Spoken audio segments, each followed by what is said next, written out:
Yo, what's going on, everybody? Welcome to the show. Another Friday, another episode of Why Are We Bullish? Got an awesome panel joining us this week. Very excited to have them all. Couple returning guests and a first timer that is long overdue. So very happy to have them all. We'll bring them in momentarily.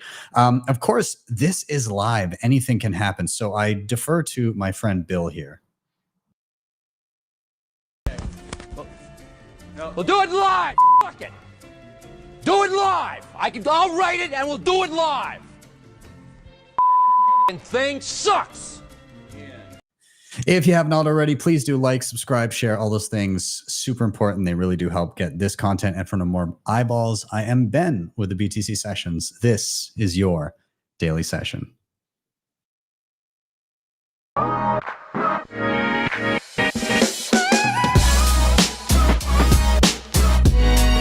HODL the Bitcoin.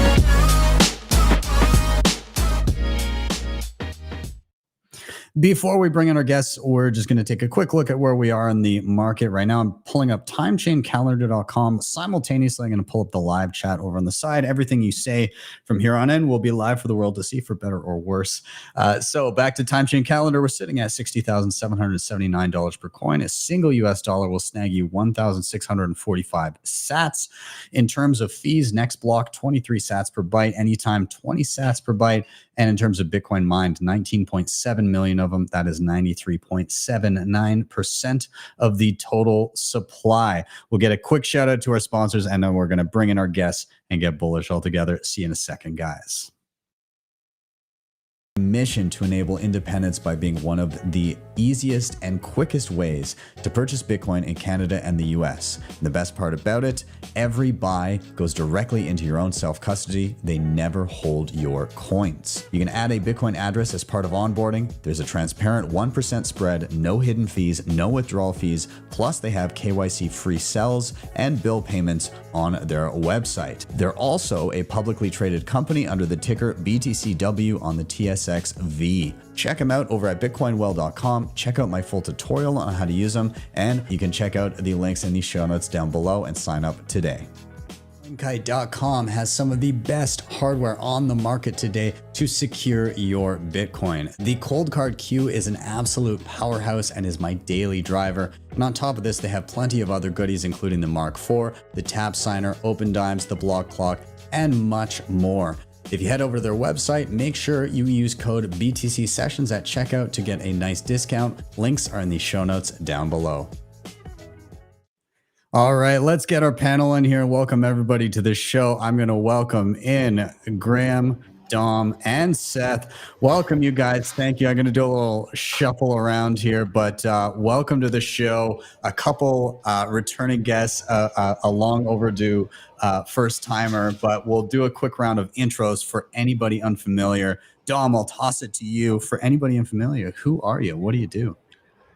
My name is Dom Bay. In addition to guest starring on the Ben Sessions Christmas special, which I hope I've earned a permanent spot, or you know, we'll see how that goes. I'm also a firefighter, and I founded a nonprofit called Proof of Workforce. We help bring Bitcoin education-based adoption to organizations, institutions, municipalities, workers. We want to bring Bitcoin to workers, and that's what we do. Awesome. Well, glad to have you back. And yeah, sure. I'll extend the invite now if you want to come get married with me again this year. Yes. But you're going to have to deal with the blue collar guys again too. So, I mean, that's Josh and Dan, you heard it here. Buckle up, boys. I'm coming for you. Awesome. Graham, it's good to see you, man. Welcome to the show. Hope you've been well. Can you give yourself a little intro for anybody unfamiliar?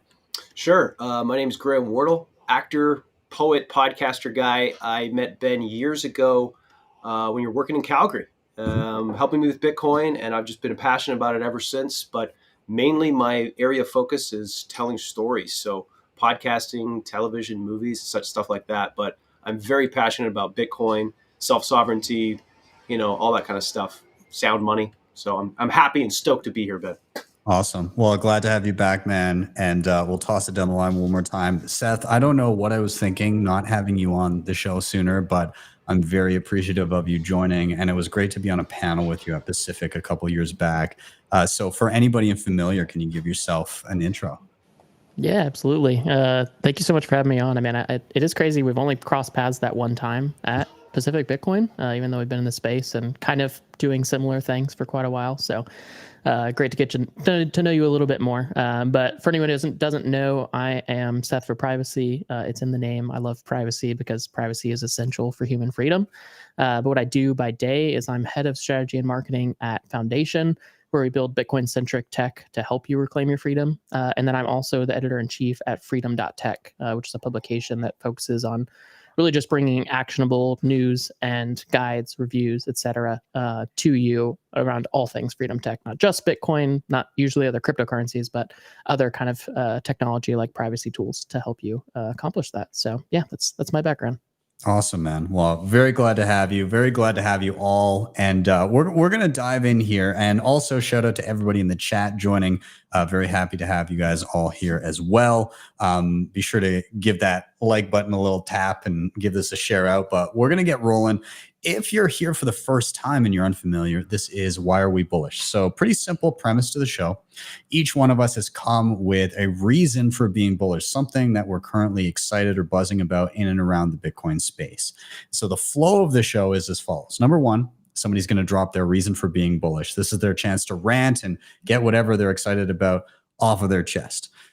Number two, all together, we're going to riff on that reason. We're going to discuss comments, questions, rabbit holes, wherever we end up going, we'll take it there. And then finally, number three, we're going to rotate until we've all had a turn. So reason, riff, rotate, nice and simple. So I'm going to get us started today. You know, I'm sure Seth would echo me a little bit. These past couple of weeks have been a little rough, and that's an understatement in terms of infringements on privacy and kind of massive government overreach, in my opinion. So it's been, you know, you're trying to find a lot of silver linings when it comes to the environment that we're currently in, and so that's going to be a little bit of my reasoning today for being bullish. Is I've seen to give this context, obviously we had the Samurai Wallet team you know, arrested, and in the wake of that, we've seen a number of other Bitcoin related apps or wallets or companies pull out of the US or just shut down operations entirely. And so it seems to me like we're moving into an environment where at the very least in the US, there's going to be, if you're just going through regular app stores, a degraded and diminished experience when looking for Bitcoin related applications that you might want to use. But, you know, not that I'm super keen on custodial options, but Wallet of Satoshi ducked out, so Americans can't just easily download that. In the wake of Samurai, we saw Async and Phoenix Wallet, which I do quite like. And they just said, we're not going to offer anything to the US app stores. You know, even Wasabi Wallet said we're going to prevent Americans from accessing our coordinator before they just fully, you know, shut it down entirely. But plenty of examples of companies that are effectively saying, like, we just don't want to be in the US. It's too much of a minefield. However, out of that, what I've seen, and even a little bit prior to this, what I've seen is a little bit more discussion and awareness from people that the app stores, number one, are a bit of a choke point, but number two is that there are alternatives to, you know, the Apple App Store and the Google Play App Store. And so I wanted to highlight a few things. And for some people watching, this may be a first time learning about, oh, you can sideload apps, or you can get what are called progressive web apps on your phone. But I just wanted to highlight a couple things. Now, if you're on Apple, you're a little bit more, yeah, you don't have as many options, but we'll kind of go through it really quick here.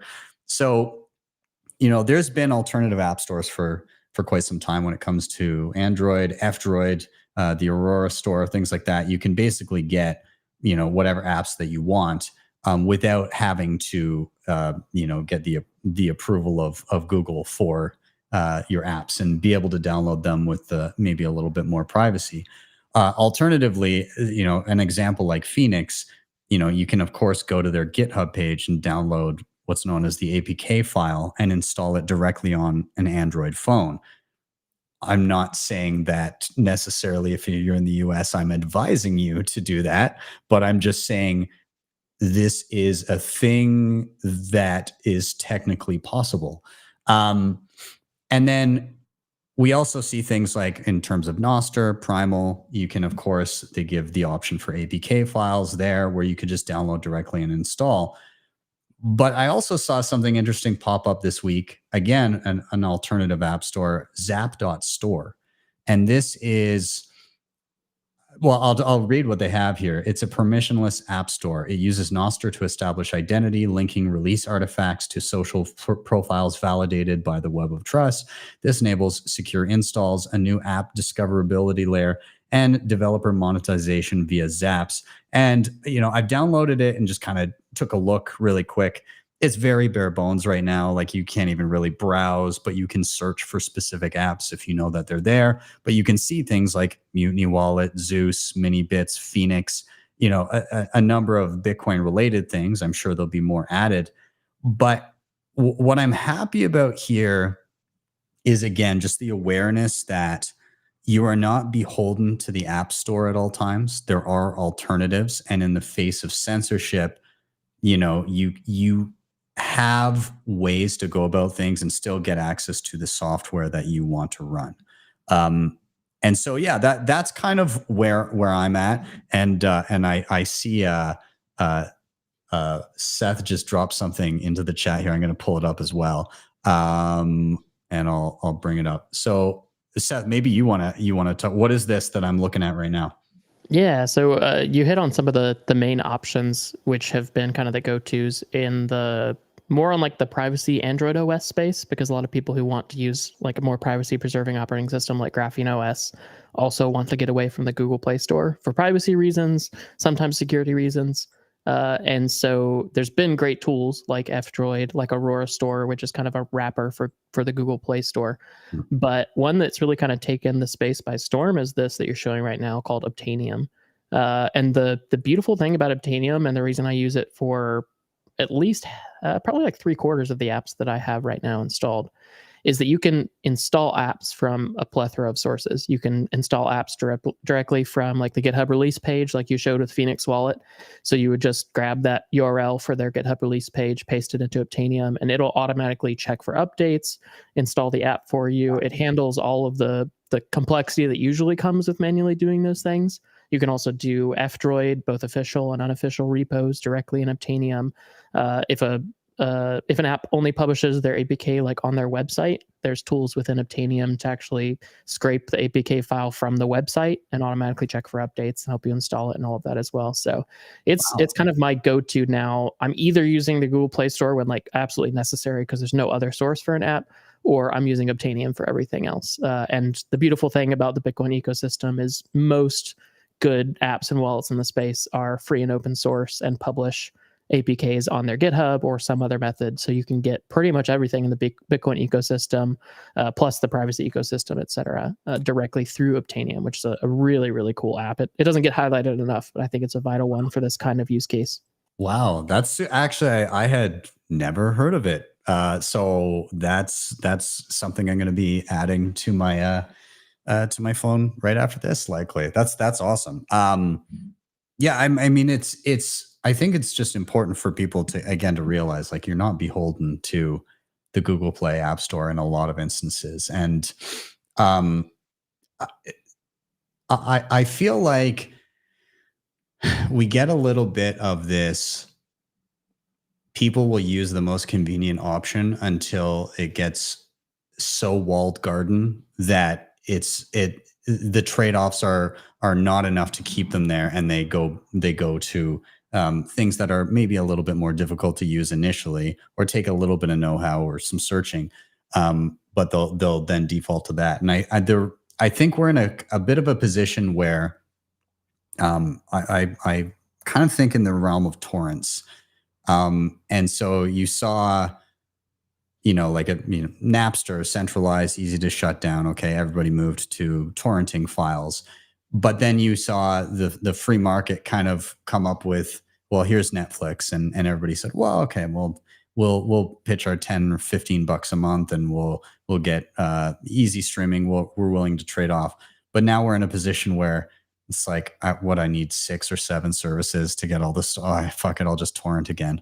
And so, like, I think we're maybe seeing a little bit of that, but on a kind of a more serious note in and around Bitcoin and privacy, right? Like, okay, well, I'll use a centralized service, or I'll use a custodian and everything. But then the hammer comes down, and it's like, oh shit, maybe I need to actually use these better tools that will preserve my self-sovereignty and my privacy.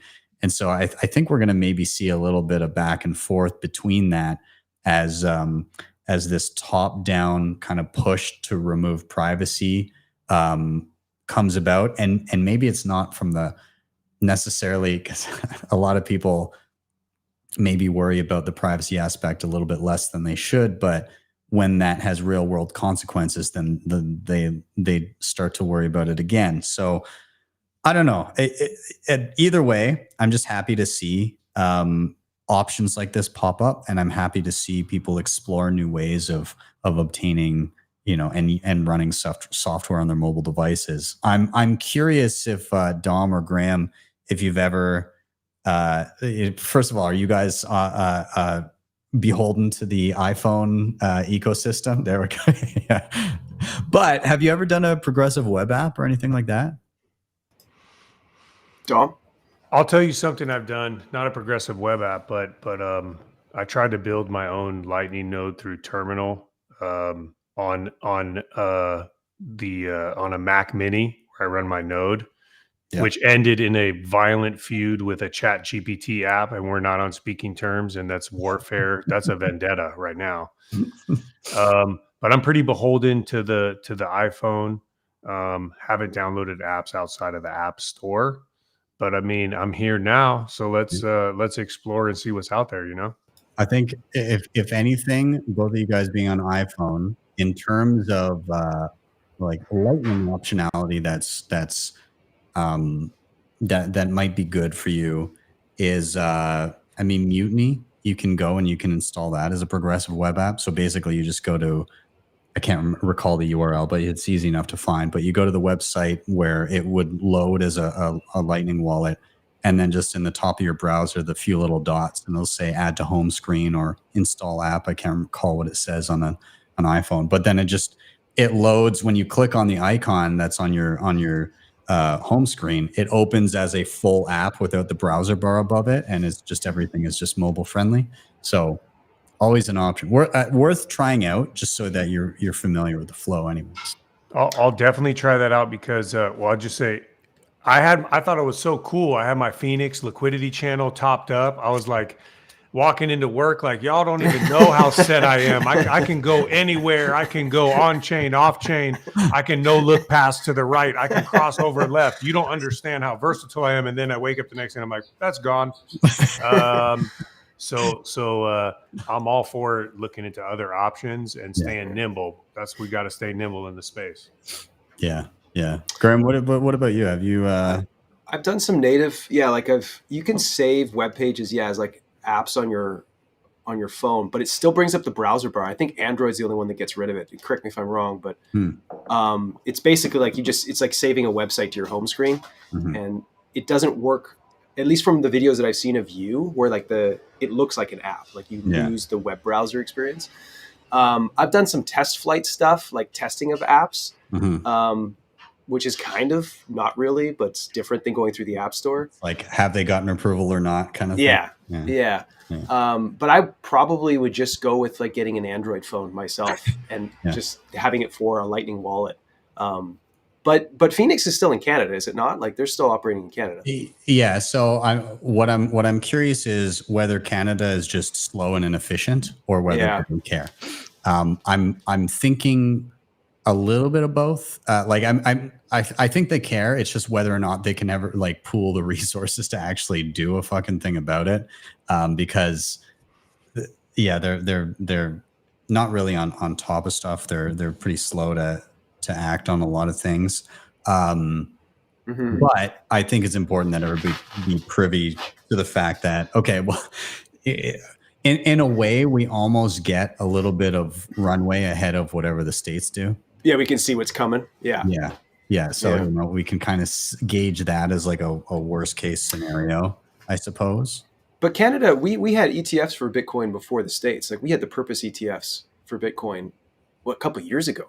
So we were ahead of them in that sense in terms of regulatory stuff. Yeah. Yep. But they're also again, I think that's like the government will permit that because it's like custodied through right markets. So I think I don't know what's in store with for Canadians when it comes to this type of stuff. We did see and I'm having trouble remembering the name of it, but there was almost like a payment processor kind of merchant window type thing that had a custodial lightning aspect to it, and that got served up and shut down. And that was based out of, I think, somewhere out of BC. But oh, really? Yeah. So they do have a bit of an eye on some of these things. Oh, okay. But I just don't know to what degree and how nimble they are to go out and actually crack down on them. But I worry that the precedent set in the US, they'll just kind of take a template of what happened there and then say, okay, well, now that they've done it, we'll just copy pasta. And yeah, I don't know. Seth, what are your thoughts here? Yeah, I mean, I definitely expect Canada to follow the U.S., but maybe they'll sit and wait on whatever precedent is set by these cases. I think it's definitely nice that you'll have a little cushion. I feel like at some point we felt like America was leading the way in freedom. Maybe not in my lifetime, but now it feels like we're like the Western version of China and leading the way in oppression, but doing it in like a nice civil way where people don't really notice until it's too late. It's the American form of oppression, I guess. Yeah. But yeah, I think that cushion is nice because it gives people in Canada more time to figure out how they're going to work around when this type of regulatory environment hits Canada. Because it's certainly, if this continues in the US, Canada's not gonna push against what the US does when it comes to financial crimes and privacy, all of these things. I don't expect them to go their own way. So it's a great chance for people in Canada to learn how to use, like you're talking about, alternate app stores being a vital tool, to consider switching from iPhone. Something that I haven't actually talked about publicly at all, but I actually ran an iPhone for 8 or 9 months recently because I was curious with all the changes they had made on the privacy front, how usable it was while doing things as privately as possible. And just the walled garden gets to you, man. Like once you've experienced the freedom of Android and the ability to get apps from anywhere, to also use progressive web apps, but to use something like Obtainium to get whatever you want whenever you want. It's too nice, and the user experience difference between something like Graphene OS and iOS isn't nearly as much as people really think it is until they use it. So yeah, it's tricky, but thankfully there's still time for most people. And like you said, like a lot of these things that are pulling out from the US, thankfully they're free and open source. So you can get the APK, even if they, for some reason, stop publishing the APK, you can build it from source. And there is nothing illegal about doing either of those things, just to be totally clear. Like building and publishing open source code, that's not under fire here at all. It could happen at some point, but that's still heavily protected in the US under the Constitution and under previous precedents. So there's a lot of protection there for apps that do choose to be free and open source. It actually enables their users in a unique way that doesn't get talked about enough, in that if there's state pushback, users can continue to use their code. And even if they get shut down, like Samurai Wallet, if people have copies of the code, the work can continue and a lot of the applications can still persist. Sometimes services go down, that kind of thing. But there's a lot of added flexibility. So it's amazing the options we have. Like the story you talked about with BitTorrent and everyone kind of going Napster, BitTorrent, Netflix, and now everyone's just kind of like, I'm not running 10 subscriptions to watch the 3 shows that I enjoy. Like, that's the exact same journey I've done with Android and sideloading. And that, like, back in the day, you couldn't get, maybe you had like a really crappy phone, or I had like really low quality tablets, didn't have an allowance. I just earned the money I could working and bought a tablet, hacked it, and I had to sideload everything because you couldn't actually install the Google Play Store. So that was my only actual access to apps generally. And then obviously things got really easy. I got locked into the Google ecosystem, played around in the Apple ecosystem, kind of loved my gilded cage for a little bit. And then now like the wake up hits and you just come full circle and you realize, okay, I'm just back to sideloading all the apps that I love because I don't want to rely on Google or rely on Apple to tell me what I can and cannot use. I want to have that flexibility. It's definitely, it's kind of like a Bitcoiner approach to mobile devices and operating systems. It's really about individual freedom rather than trust in a centralized entity. Just pretty awesome. Yeah. You know, the reason that I'm even on Android was actually because of Bitcoin. I was iPhone all the way until it was either 2014 or 2015 when Apple banned Bitcoin wallets from the App Store. And I switched to, I was like, well, I guess I'm no longer using an iPhone. And I switched then, and I haven't switched back since. So it's been, you know, again, it was this very reason that brought me, you know, Bitcoin was what brought me over to this side of the fence in the first place. So yeah, it's interesting to see it kind of playing out continually. Hey, I got an interesting, Seth, you'll appreciate this one, a positive twist on this, you know, like unfortunate attack. Originally, when my nonprofit applied for a Human Rights Foundation grant, right, I was learning more about what they do. And of course, they provide tons of support for folks trying to use Bitcoin under authoritarian regimes. And so that wasn't quite a fit because I do a lot of work in the US and I work with labor groups and unions. But I'm just saying, with recent actions, I may be eligible for a re-app. I mean, we got between Samurai, between Phoenix leaving it. I want to go, what's the definition here? Because if I look into other countries, are those apps available? I mean, that has to be an input. I mean, I think you got a case, man. I think I got a case for HRF funding now. Yeah. I'm just saying, opening the doors a little bit here, you know, so trying to find some positives. Oh, that's great. Awesome. Well, we'll put a bow on that little topic there. Dom, I'm gonna keep it with you. Since you're so, you know, you got such a good demeanor. We'll keep it bullish. We'll head to you, and I'll cue you up as well. So Dom, why are you bullish? Well, I'm bullish for a lot of reasons, but I'm going to summarize it under one. And y'all, please, Seth, Graham, just hit the buzzer when it's time just to go, dude, enough. All right. And just, you know, Ben knows. I think I'm most bullish right now for the previous closed off minds and hearts that were once closed to Bitcoin that are now open due to recent organizational and institutional Bitcoin adoption, either A, voluntarily, or B, through capitulation. And in my work, I am finding like it is like remember Oregon Trail? That's a bad analogy, but like like there is a wide field of people that are now open to learning about Bitcoin, and the opportunity to pull them and work on Bitcoin initiatives, you know, get people to learn about self-custody I'm extremely bullish on this. And I think it's broader than it ever has been before, just on my interactions. Giving a couple of examples of some stuff I'm working on. Have been having some conversations with pension funds, and I think they're very open to, you know, the positive impact that Bitcoin can have on their portfolio. I just think there's a lot of like red tape they need to get through and process procedural stuff that they need to sort out. Still working with a ton of unions and seeing, you know, organizations interested in adding Bitcoin to the balance sheet and doing it through self-custody, learning the right way, starting from a place of self-custody. So really bullish on that. Went to Belize to work with the local government there on some Bitcoin initiative potential ideas for a community that has very limited access to traditional investment vehicles and are forced to hold Belizean dollars as a savings mechanism, which is pegged 2 to 1 to the dollar. So tons of stuff. And then in my local city, I'm starting to get good traction. And so to bring this all together, I think when I used to get laughed out of the room in certain areas, I'm now finding people open to initiatives. And that to me is this unbelievable opportunity. And there's pressure to do it right.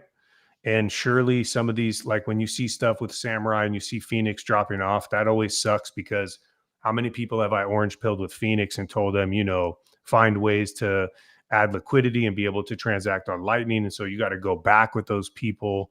And sometimes you lose some of those people forever. Unfortunately, it's a reality. Like when that happens, they go, hey, thanks, too much. I'm not going to go check out the next app. I'm not going to download some stuff. But there are so many people open to Bitcoin right now that the field is ours to do with. And there's so many great people in this space that are doing it the right way and teaching Bitcoin the right way. I am freakishly bullish on this.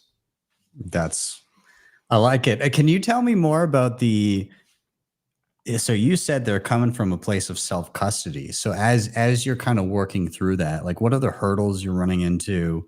What are the challenges? What are you finding is the kind of sequence of steps to at least get them to that place? Yeah. So when this, I worked with the Santa Monica firefighters when they became the first union to self-custody Bitcoin. The nonprofits, we've since kind of, through working with multiple unions, perfected what I call this like natural progression. And so the first measure is a get off zero measure, low risk, low stakes. Why?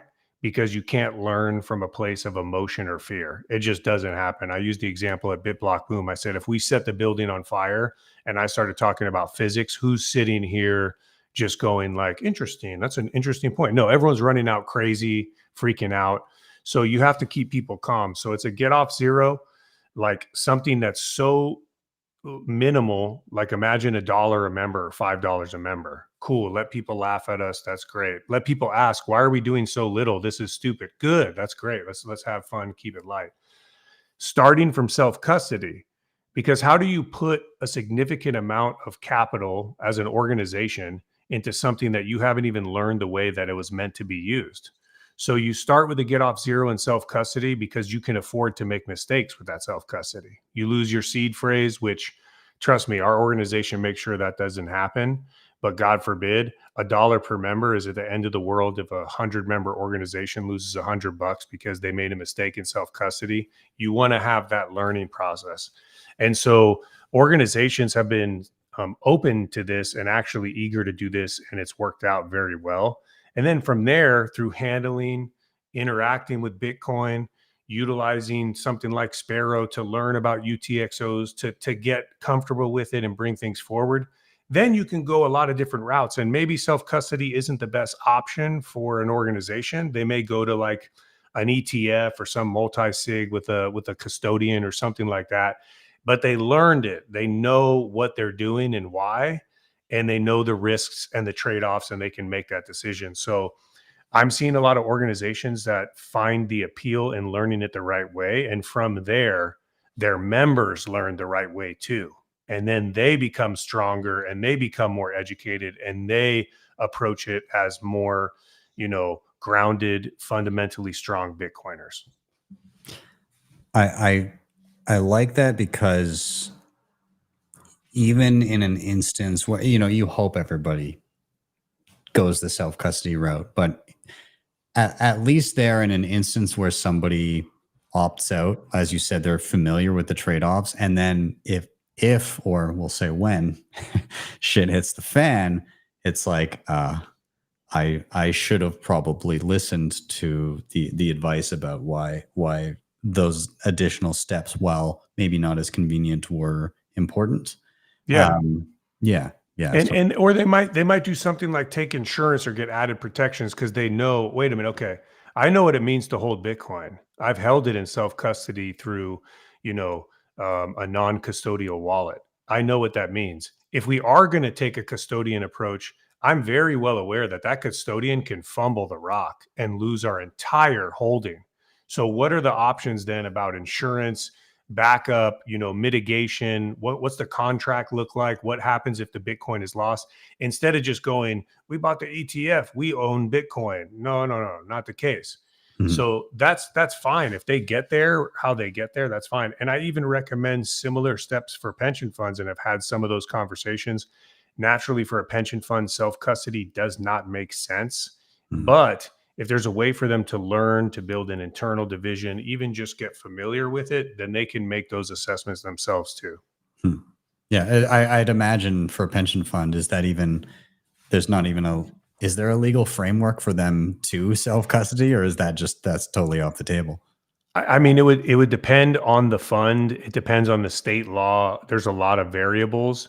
There could be some that are able to do it. It's interesting because, and then there's the bylaws of the pension. If you think about, only a few pensions hold gold, but the ones that do, right?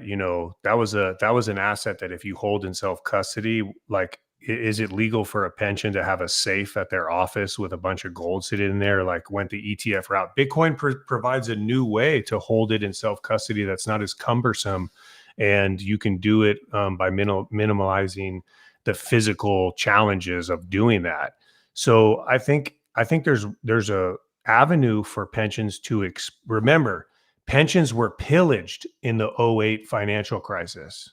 We know that the Fed, that they can tweak through rate adjustments, through who gets liquidity, through all kinds of different mechanisms, the way that assets perform. And so being able to hold something that's their own is a very pro-worker stance in a system that has punished workers when things go wrong. So I don't know. That's very early what it looks like. And of course, many pensions are just going to get the ETF, but I still think there's an avenue to learn about it internally, and get a greater appreciation for what Bitcoin is. Yeah. I'll open it up to anybody else who wants to dive in. Yeah, I just wanted to throw in that I think it's like a natural human evolution to go deeper into something, whether it be our food or Bitcoin. I think organizations and people will eventually realize the benefits of self-custody and say, hey, we're gonna choose this. I'm going to choose organic food. I'm going to choose sustainable farming practices and things like that. I think that's like a natural thing that over time people will want to learn. They'll want to continue down that rabbit hole and become. That's like the theme that I feel like in this chapter of the world is like this self-sovereignty and personal responsibility.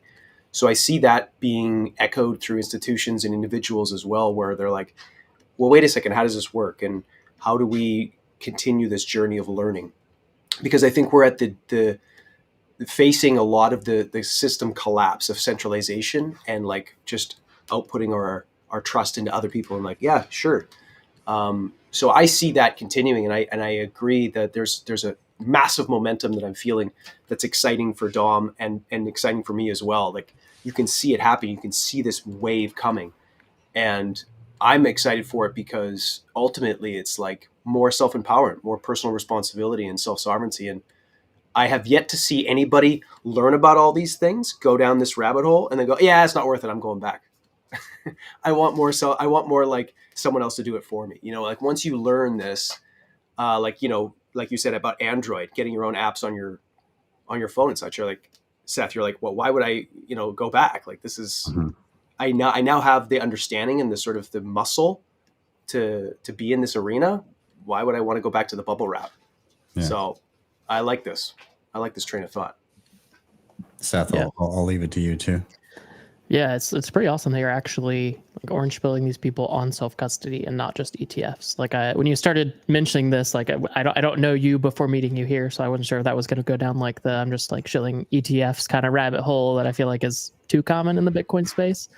But it was really awesome to hear that you're actually walking these people through self-custody and helping them grasp what Bitcoin actually is, like that it's not just another stock that they can throw in an ETF, but that it actually has immense value beyond that and is something you can actually take custody of as opposed to most other things. So I thought that was really awesome. I really just was curious, what are the biggest hurdles that you've seen when you're helping them learn how to self-custody? Like, what are the sticking points for most people that you're talking through when they're actually taking on this step of just learning the ropes of self-custody?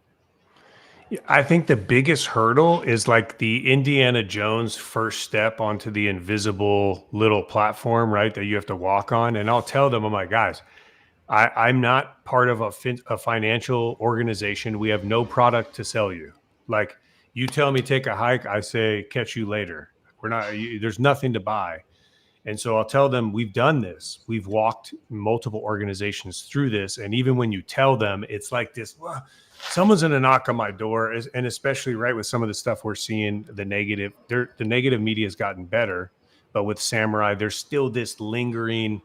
Jamie Dimon, I'm watching the news, criminals only use it, right? And it's like, and this is unfortunate because these are the people it punishes. It doesn't punish the Wells Fargo's executives who knows that their banks are buying ETFs right now. It punishes the everyday worker who looks and goes, hey, did you hear that?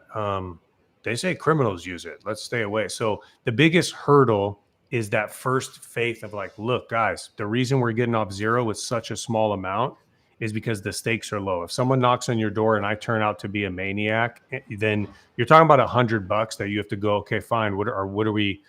Do we get rid of this or what do we do with that? So once they can get past that hurdle of knowing like, okay, a bunch of groups have done this, there's a pathway, it's all been sorted out, then it's off to the races. And from there, the most bullish signal is once an organization does something like this and takes Bitcoin into self-custody, the members blossom and they start getting very interested in what they're doing and why. And so in our organization, for example, there's a ton of people that are now interested in the fundamentals of Bitcoin. I joke around. I walk in to get coffee and I put the timer on, like how long till someone hits me with a Bitcoin thing. And, you walk in and they go, you hear someone who you didn't even know they go, yeah, I don't know this halving thing. Some miners might be doing some tough readjusting. And you're like, what have you been watching, dude? I was like 10 seconds. It's not even 7 a.m. yet, And they're like, okay, all right. So, but it's encouraging. It's fun. And it's very, inspiring. Yeah, that's awesome. Well, I'm glad to hear. Obviously, it's always an uphill battle trying to get people to, myself included. I'm no exception to sometimes going the convenience route rather than the best practices route. And but when shit hits the fan, the good practices that I have, I'm always happy about, and the bad practices that I have, I'm always just pissed at myself for taking. And so, yeah, I mean, kudos to you for presenting that to people and helping them get down that road, and hopefully a good subset of those people will continue to go down the path that you've laid, and the ones that don't, hopefully will get there. I always kind of, when I zoom out, I try to think that it's always impossible to get somebody to do best practices immediately out the gate, but teaching is a very different thing in that it's very easy to criticize somebody's first step when it comes to education, but that's kind of not the point. It's where they end up. And if somebody's first step is something that is far, far from ideal, but it leads them down to the path to being far more self-sovereign and private about things, then that's the path that they need to go down. But if somebody's first step is to look at what you've presented to them and then turn around and walk back out the door, then you failed as an instructor. And so you need to give somebody a path that, based on the individual, will lead them as far down that kind of self-sovereignty and privacy route as possible. And sometimes that's baby steps. And so, that's a fine thing, as long as you don't leave them hanging, right? So 100%. There's so many different tools, mechanisms, whatever gets them to that spot. It's funny when you're talking about self-custody. I don't know why I had a flashback to that first night I slept when I moved an amount of Bitcoin back in the day to a, hardware wallet, and just sleeping, like feeling like I was just untouchable. It's mine. You'll never get this. There's a lot of stuff that can happen, but you will never get this. And so I Cute want to, what? yeah, I want others to feel that same thing, because from that feeling sparks a journey to learning about why do you feel so good about that. So, but yeah, whatever, so many different tools, and it's all good stuff. Awesome. Well, let's put a bow on that one as well. Thanks for the topic, Don. That was great. We are going to continue and do a rotation here, really quick. I am going to do a little, a quick little shout out to our remaining sponsors here, and then we'll dive right back in. So, Graham, prep yourself because you're about to get bullish. All right. See you guys in a sec. Multisig and inheritance planning, it's hard to beat NUNCHUK.io and their Honey Badger program.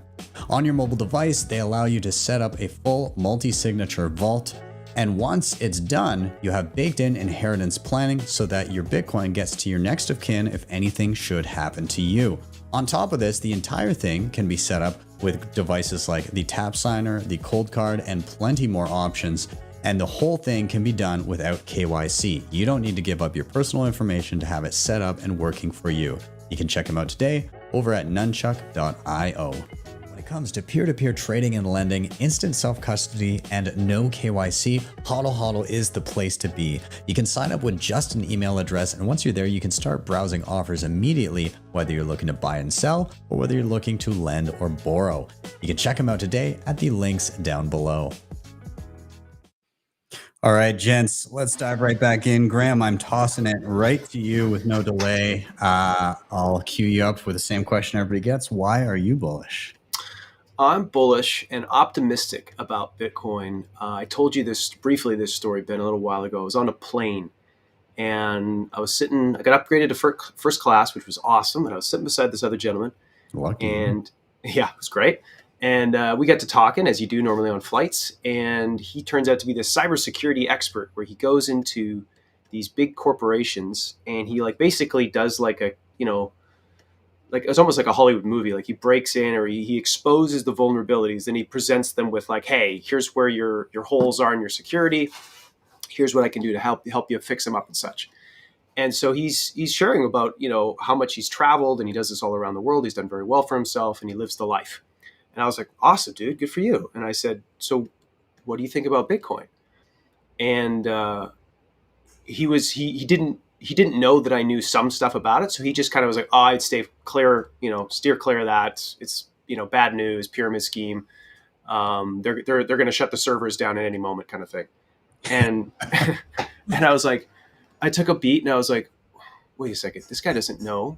And I was like, I don't think they have servers for Bitcoin. He's like, oh yeah, well they got to run off something, and all you got to do is shut down the server, and it's over.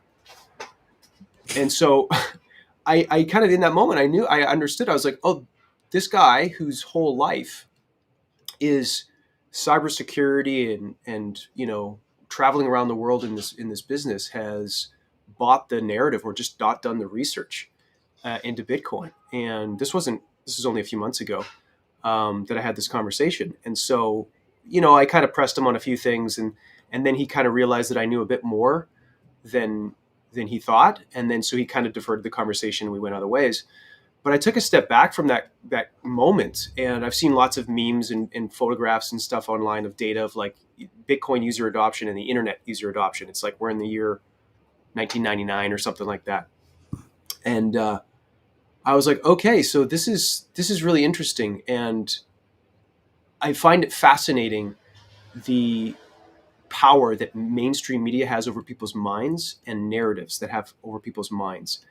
And so I'm bullish because the people that do the work, who ask questions, who think differently, who want to understand and learn, are doing that work, and they're going to reap the benefits of being early adopters. And I think that's very exciting and awesome, that if you do the work, if you learn how to navigate this space, that there is great potential for you to preserve your store of value, to have a more self-sovereign life, a more independent life, empowered life. And the other thing that I kind of made up a metaphor for myself was, we all understand the benefits of like self-defense, right? Understanding how to defend ourselves in a fight. I see learning Bitcoin and Bitcoin in general is like, it's almost like financial Brazilian jiu-jitsu. Like if you know how to have your cold card and your cold storage, it's like self-defense, but in the financial digital world, how to defend yourself against tyranny, against centralized power and control. And so the same way we understand the significance and importance of learning and going and training with your friends and, you know, jiu-jitsu or whatever martial arts that you want to train, I see Bitcoin in a very similar fashion where your like Phoenix goes down. Okay, cool. Well, let's learn something new. Let's learn a new way of doing this. Let's learn about sideloading apps or whatever. So we're constantly adjusting and moving the same way a fighter or somebody who wants to learn self-defense would be adjusting their techniques based on how other people and how the world is interacting with them. So I like that comparison. I don't know if it fully checks out as a metaphor, but for me it does. And that's the way I see it, is like my fitness, there's no end goal to it. In the same way with my digital self-defense in the financial realm, there's no end to it. I'm always going to be learning. I'm always going to be, you know, progressing and developing new strategies. I just got one of these YubiKeys. Keys. You can see that. Yeah. You know, for extra security and stuff. So I'm bullish about the journey and about the learning, and then recognizing that we're all on a journey. So I don't fault the guy for not knowing. I was just surprised that he didn't have that, being that his area of expertise, cybersecurity and whatnot, that you would think that he would talk to somebody about it and know a bit more about it. But yeah, so I'm bullish because I feel like it's just an affirmation of how early we all are in this journey in terms of the adoption, and which is exciting. As soon as you started talking about this story, it reminded me of the other thing that's hitting the cycle, or hitting like Twitter and Nostr and everything right now, which was the commencement speech. Like I understand part of the booze because you don't want to be preached to, but at the same time, the irony of what I imagine was a bunch of people who just pumped 100 to 200 grand into a degree that they may never use, and that are going to be in debt for decades to come, booing what might be their one shot at undoing a bit of that mess, in terms of just like preserving purchasing power into the future and things like that. You know, that wasn't lost on me. And I think there's a lot more of that. And that's also part of, you know, Bitcoin is a lot of things to a lot of people. And I think that everybody looks at it a little bit differently depending on what you're trying to accomplish. But at the same time, there's a lot of people just they haven't looked any deeper than the quick blurbs that they've seen in the news. And Bitcoin was my first foray into realizing that sometimes the news anchor may not know what they're talking about. You know, that was the experts or the person in authority. How often have we seen that recently? Is like the person that we're supposed to trust. Mm-hmm. Oh, actually they didn't know, or they gave us bad information. Yeah. And it's like, you know, like my first realization was when Mt. Gox collapsed in 2014. And I had, you know, I felt I knew nothing about Bitcoin, right? But I knew enough to know that Mt. Gox was just a poorly run business that lost everybody's money, and it was equivalent to a bank. And then I flip on the news and Bitcoin got hacked. Right. I barely know anything, and I know for a fact that is fully not true. And it was reported as fact. And that was like, I had to step back from it. And that really changed a lot of my view of a lot of things. It was honestly, it was kind of jarring to have that moment of, I've maybe been reading on this thing for a month or two, and like I'm not an expert in any way, shape, or form. And that is just patently false and reported everywhere as true. And it makes you think, like, how many stories that I know nothing about are purported as true that may not be accurate, and so it's kind of jarring when you see something, and just like your experience, somebody who you would assume would be very well versed in this realm, but I mean, maybe that I guess we just learned that assumption is never a good one to take. Yeah, that was my assumption. I would think that someone who's into computers and cybersecurity and hacking systems and whatnot, it's the cypherpunks that like came up with Bitcoin. You'd think that they would be aware of this type of passion and development. But I was talking with my dad about this, and he's like, some people have specializations and they just kind of go down one track and they don't think about other things. I'm like, I get that. That makes sense. But I think it would be kind of like, I'm in the acting world and TV and movies, and if someone was to talk to me about, new 3D movies or something that was coming out, and I'm like, oh, I don't know what you're talking about. I guess that's in my brain. If like it's something within my industry that's a new development or something, I would be curious to learn at least a little bit about it, how it works, but maybe not. And just I think it was more so I was baffled by the narratives that he was sort of regurgitating, similar to what maybe you were saying about Mt. Gox, as being like, oh wow, like these are not original thoughts. It's like I'm talking to an Agent Smith right now. These are just these are regurgitated thoughts right now. They're not yours. Yeah. And that's always like a sobering experience where you're like, oh whoa, like this is not. Hello. Yeah. I think okay. So I want to bring a comment. World of Rusty in the chat here. Experts can't admit they don't know, and I think this is a human thing. Yeah, I agree. Yeah, not just like it's not relegated to. I'll say it here. This pertains to Bitcoiners too. There's many times as a Bitcoiner that you are humbled. And even like the recent crackdowns is an example. Oh, this is bulletproof. There's no way any of this can happen. And then, oh, holy shit, not as bulletproof as we thought.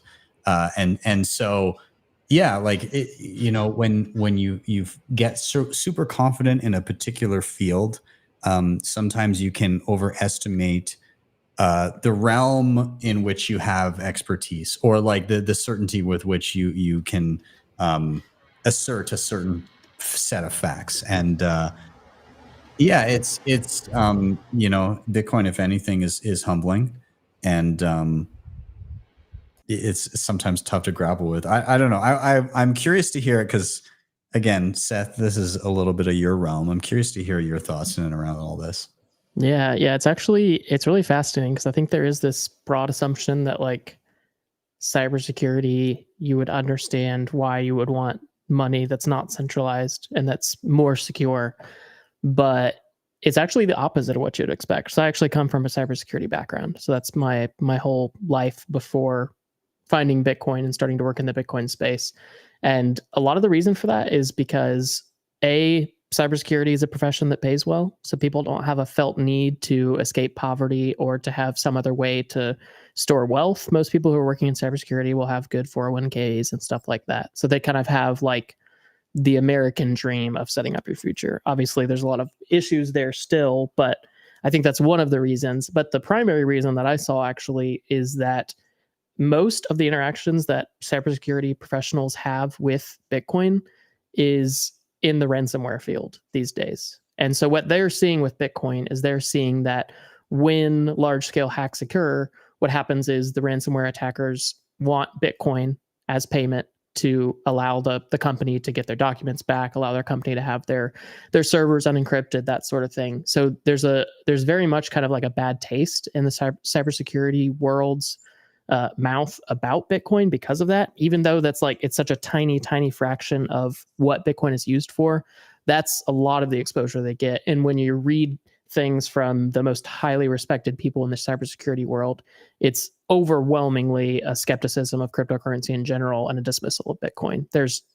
As far as I know, there's no real expert in the cybersecurity field who writes broadly or is well known that is a huge fan of Bitcoin. And a lot of that, I think, comes from that first taste of Bitcoin for many people in the field being dealing with ransomware or something like that, where obviously bad people are using Bitcoin for bad things.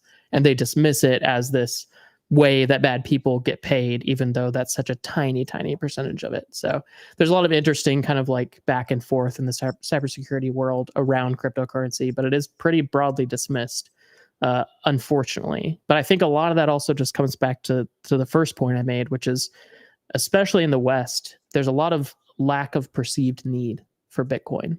So like I honestly don't need Bitcoin right now, personally. I make enough money.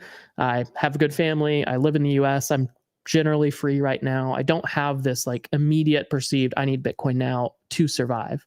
And that's true of most people in the West. Thankfully, I mean, it's a good thing that people don't have to have something specific to survive. But what that does is it weakens people's ability to look at these things objectively. And they just look at it through the lens of like, I've got my 401k, or like, I don't really have money I want to put into some other random investment. And they don't grasp the consequence of either grabbing what Bitcoin can be for you, or not interacting with Bitcoin until it's later on, or too late, depending on if something goes really south as far as the government or something like that. So I think that's a lot of it too, is just the lack of perceived need. But I have seen really over the last like 4 or 5 years, I think that's shifting, both in the Bitcoin space and the privacy space, in the self-hosting space. There's a massive wake up happening where people are starting to understand like, oh, the people who give me my news, the people who are in my government, they aren't generally working for my good. So I need to figure out how I can take some of this stuff into my own hands. And a lot of people are waking up and coming around to these things.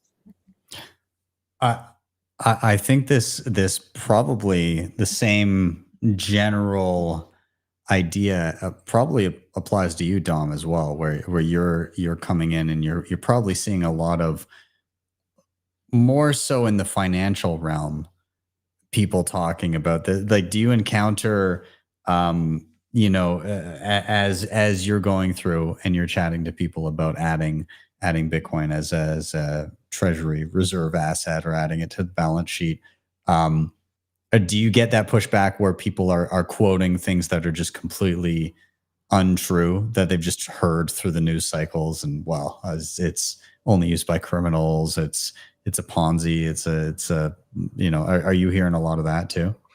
Oh yeah, for sure. And hearing that from people that aren't always like naive, some very well educated, super intelligent people, I swear, I want to just go, after they give me some punchlines, like, can you show me the 10 iPhone articles that you pulled that from? I just, you know, and then be like, come on, man, be honest. And they go, yeah, you're right. It's just 10 that popped up on my phone, and that forms my understanding. We all do that in some sense. There's a ton of topics you can hit me up on, and I'll probably regurgitate some news clip I saw. And like you mentioned, Ben, like, with the false media stuff, it doesn't take much to learn. When I first saw the Silk Road, if I would have scratched a little past the surface, and I was working in emergency medicine, and I remember we went on a couple of people that were impacted from something they bought on the Silk Road, and I was reading about it simultaneously. If I would have just turned 4 or 5 pages more, I would have found Bitcoin, boom, right there, punch me right in the face. But we're busy. We have our little areas of interest.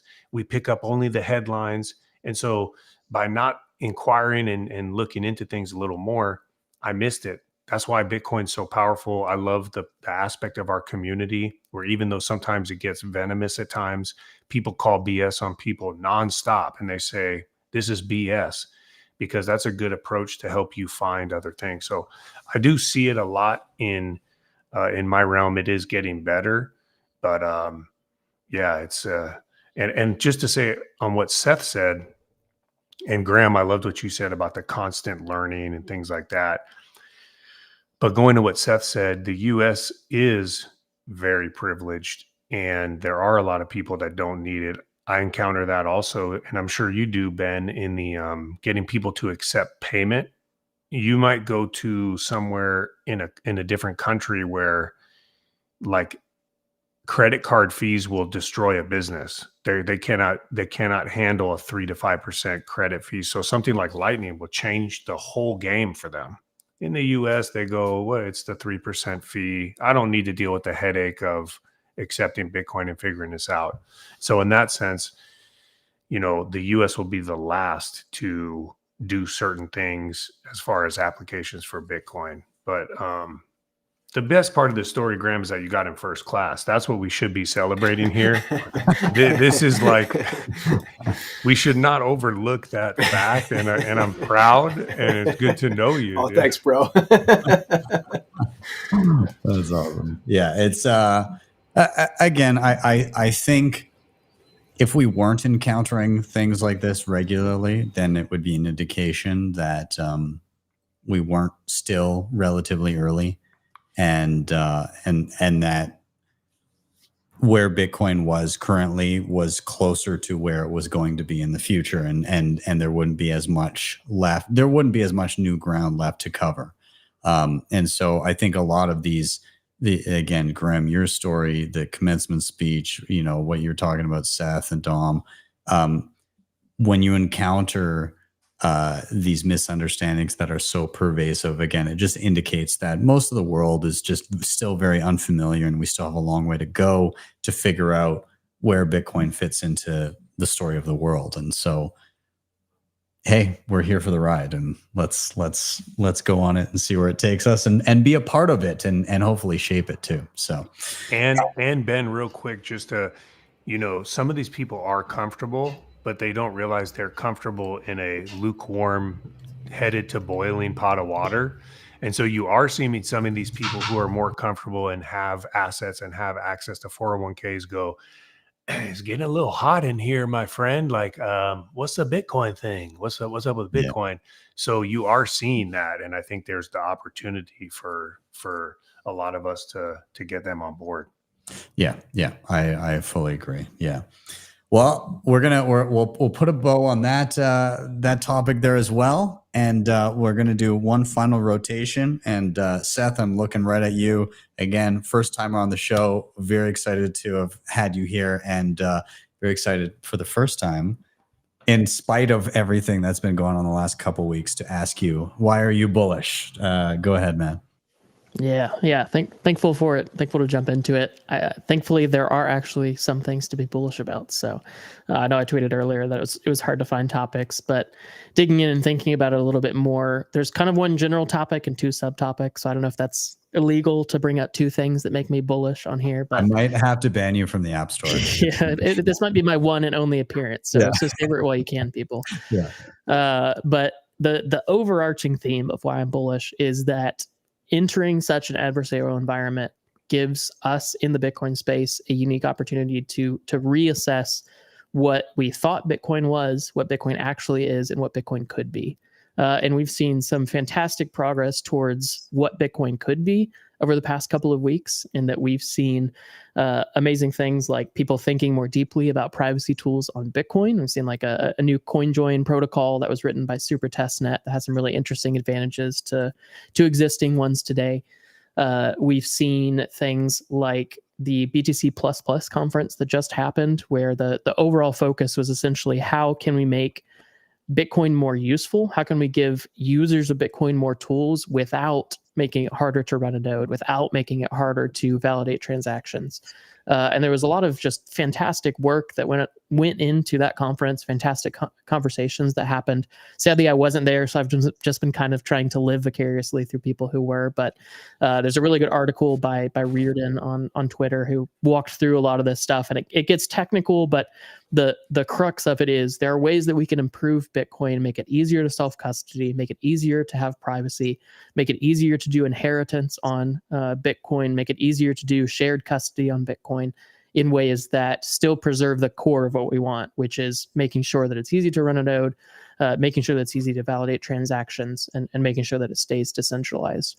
So that's kind of the first topic, is that general approach to improving Bitcoin. And there's a lot of movement behind that in a good, conservative, safe way. Like, I think people get scared when they hear improving or changing Bitcoin, but not changing the fundamentals like 21 million, not changing anything that people kind of hold near and dear, but think about how we expand the functionality of Bitcoin in a safe and sane way.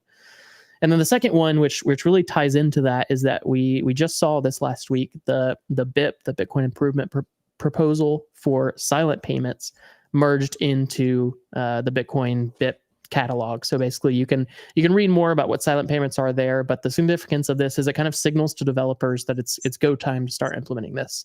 And to break it down really simply without boring you all to tears, essentially what silent payments are is you can have a unique type of Bitcoin address where you can share this either with one person, or you can post it in your Twitter bio, you can post it in your Nostr bio, you can even potentially put it as part of your profile in Nostr down the line. And what happens is when someone wants to pay you, they're able to derive a unique Bitcoin address from that public address that you've posted, but no one can just take that address, paste it into a block explorer, and see what payments you've received.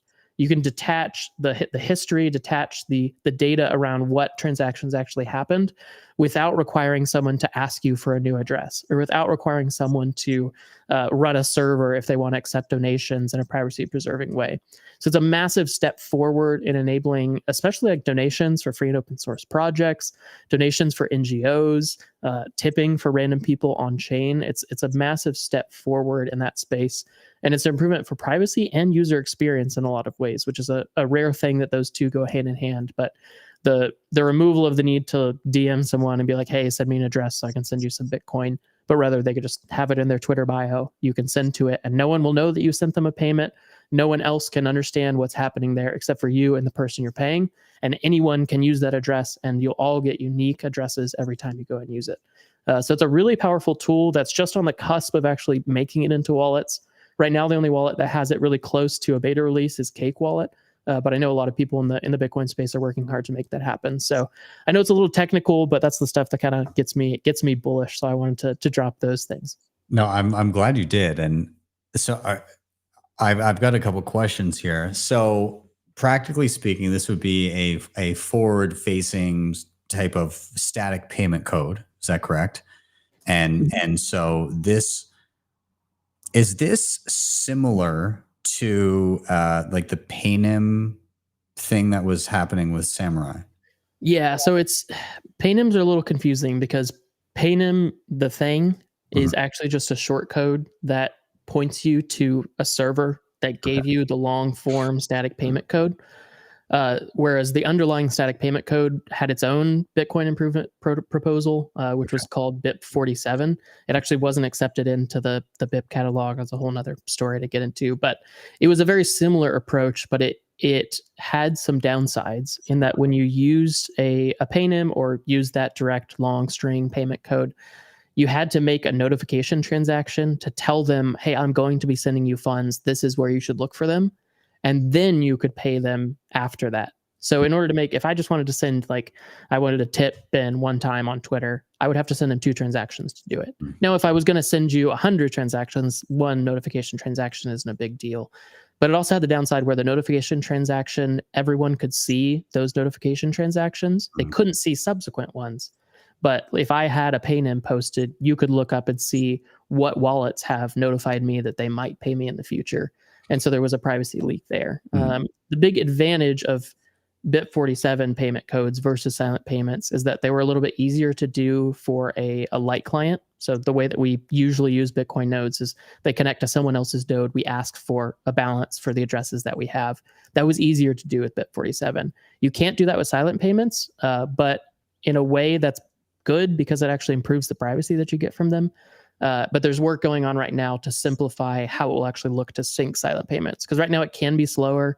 You'll either have to run a full node or use someone else's full node. You don't have to trust it and you don't have to give over privacy to it. But there could also be a middle ground in the future where you have a separate key with silent payments called a view key that you could give to someone, kind of like an XPub, where they can see when you get paid and they can tell you. But there are some differences. I think silent payments are just overall a general upgrade to BIP 47 or Paynims and an improvement over them. This sounds like this would be particularly useful. Again, I've been doing more work in and around the HRF, and so there's an organization that I think of, the Anti-Corruption Foundation, and that's Navalny, Alexei Navalny, who died in prison, but it was opposition to Putin, and he they had a donation portal, and initially they were just using static addresses, and then they realized that that could be a detriment to donors' privacy and everything. So they switched up, started using BTC Pay and everything like that. But they were mixing. They were using, I think they were using a built-in BTC Pay. Like there was like the Wasabi coordinator. Well, that's shut down now. So in your opinion, is silent payments helpful, or is there still like there's obviously still going to be the on-chain, trail. And so for like a top down kind of, hey, we want to see who's donating to who, is this, I suppose that would be protecting them, right? Because they have a payment code, unless what the government that is worried about this also makes a donation, or does that also help? Yeah, that's the big thing. So the main benefit over like running BTC Pay server is just that it's a lot easier. They don't have to run a special server. They just generate a silent payment address, post it just like they did a static address, post a QR code, and they move on. And I absolutely love BTC Pay server. So that's not to say that like I don't want them running BTC Pay server, but it's a lot simpler. Some NGOs aren't going to want to have to run infrastructure to receive Bitcoin privately. So it absolutely does help that side of things. And it helps the simple privacy in that some government employee of an oppressive regime can't just copy and paste the static receive address, look in mempool.space and see who's donating, when they're donating how much. But it, like you said, it doesn't fix the kind of forward-looking privacy. So if the oppressive regime wants to burn some sats, they can constantly send small payments to that silent payment address. And then when the NGO or whoever go to send funds, let's say they just sweep all the funds out of their wallet to go sell it for USD or whatever, the NGO would see, okay, all the payments that we made all got merged into this one transaction with 100 other inputs.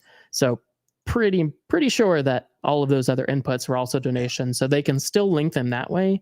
Yeah. That's where we still need better privacy tools like Samurai Wallet. We still need Whirlpool, even though it's gone for now. Like you said, they were using Wasabi Wallet. They still need something like that. So we can't stop at silent payments. They kind of solve the simple receiver address privacy problem in a unique and user-friendly way, but they don't solve the forward-looking privacy. So we still need good tools on that side. So I'm getting a little bit down the rabbit hole here, but fuck it, we'll do it live. So my question to you is, where are you at when it comes to something like Join Market? Because we had Wasabi, we had Samurai. Both of those, at least for the time being, are unavailable. And I know that you can have other coordinators and everything. I'm curious your thoughts on a couple of things. Number one, is Join Market a viable alternative? And can it be improved to be a viable alternative if you don't think so? And number two, do you think there's going to be replacement coordinators for both services? I'll let you start with that one. Yeah, I'll answer the second one first. There certainly could be alternative coordinators, but obviously it would be extremely illegally, and I would not recommend it. And it's not a good place to be in necessarily. So it's certainly something that can happen. Thankfully, both are open source, so that could come back. The other beautiful thing about them being open source is we can work to maintain the projects in the meantime. And let's say a Samurai Wallet's case goes exceedingly well. We set a strong precedent for freedom and privacy in the US. They can just spin Whirlpool back up. If there's maintenance that needed to happen in the meantime, the open source community could rally around that and do that.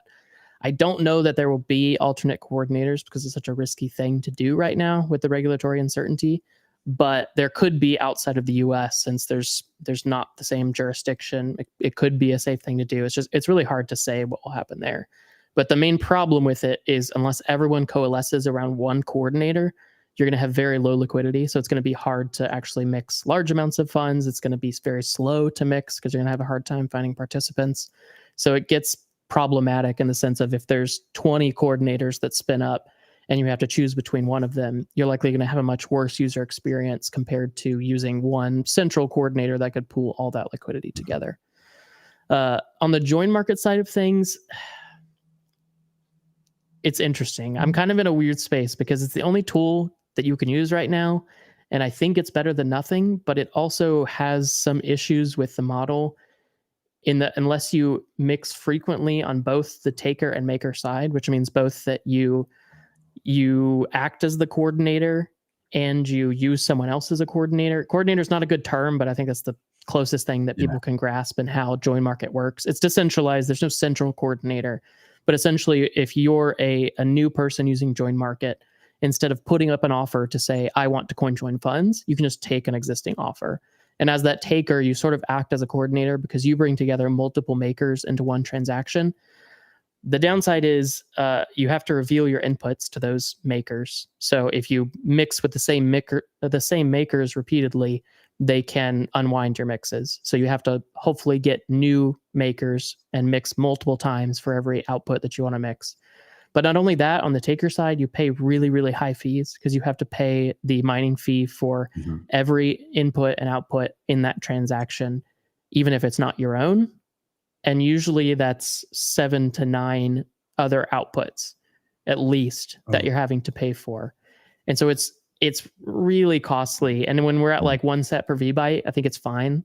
But I was doing some testing when we were at like 50 sats per VByte, and there were some other issues with their fee calculation because he was using Bitcoin Core instead of something like mempool.space, and I lost a few $100s in sats. But that's a separate issue. But I think that the model is a little problematic in how it works. And the beautiful thing about something like Samurai Wallet was the way that they did it. Not only was the actual mixing protocol proven to be more private, but the model of just new entrants paying for on-chain fees and paying a fee to the coordinator and then having free remixes worked really well to gain strong privacy over the long term. So it's tricky. I feel like I'm kind of stuck as a privacy advocate in the Bitcoin space because there's not an easy tool to recommend right now.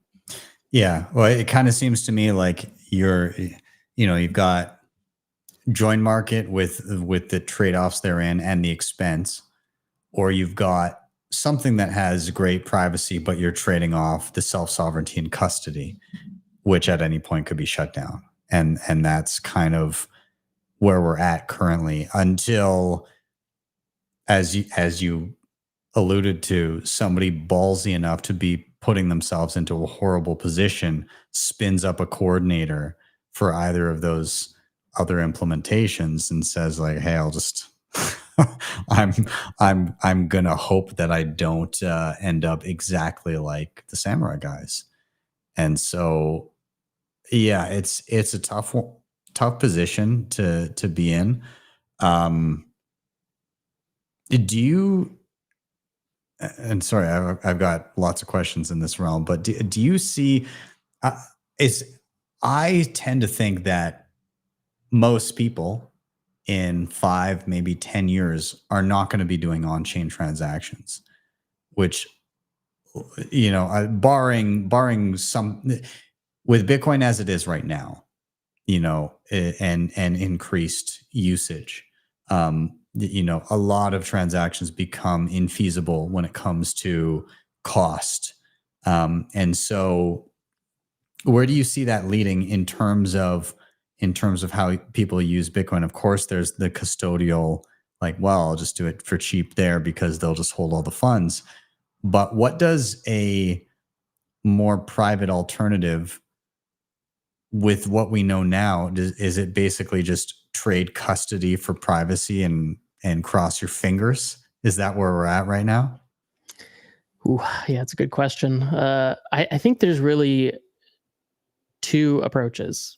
I mean, I don't think we can sacrifice custody for privacy because then you're losing a massive amount of the other aspect of freedom money that Bitcoin brings. And I tweeted about this yesterday, but freedom money to me has to have 2 things, privacy and self-custody. If you don't have both, you don't have freedom money. Because even if you have privacy in a custodial model, like eCash is like the best possible custodial model. You have privacy there, but what happens if the eCash mint just decides to rug? Or what happens if the government says, tap on the shoulder, you're no longer allowed to run this mint, all your Bitcoin belong to us? That could happen overnight. You have no say. So I don't think that that's a viable solution in the short term or in the long term. So I think you really only have 2 routes. One is we actually improve Bitcoin. And like I mentioned at the beginning of this segment, there are really novel, innovative ways happening that we can do this without adding additional burden to running a node. And you allow better tools to be built than Lightning for scaling, for privacy, or you use something like Monero to gain privacy. And I know that's probably like anathema to be spoken about on a Bitcoin pod, but right now that's kind of where I am right now. Is I don't have a strong Bitcoin privacy tool. So for most people who just need a simple tool, I'm saying use Monero like you would use a Lightning wallet. You don't need to store your wealth in it, but put a few $100 in it that you can spend out of, and it provides the privacy that people are seeking for the digital cash side of things. Now there's a whole nother can of worms that we could spend hours and hours going over on the trade-offs that Monero has, because it does have trade-offs. I think they're worth it, but it does have trade-offs. But I think that that's a good alternative for now. But the long-term one, I think we have to improve the Bitcoin protocol and expand the scripting that we're able to do to build out better layer 2 solutions. Because if like you're saying, we can't spend on chain in 5 to 10 years, then we can't use Lightning, because you're going to have to be able to spend on chain and some way to be able to settle a channel, to be able to claim funds if the other person on the other side of the channel causes problems. You need that, and there are ways to improve Lightning, but all that comes down to improving the way that we can actually build on Bitcoin. And I think that's the next step that really has to happen out of this adversarial environment, is people understand that changing Bitcoin in safe, cautious ways has to happen for this to continue to be freedom money. So to play devil's advocate there, I'm curious, is the idea, so you're basically saying, like, right now, again, you're like, I value privacy so much, and this is my only viable option right now, is swapping it into another currency for the time being, in order to obtain that.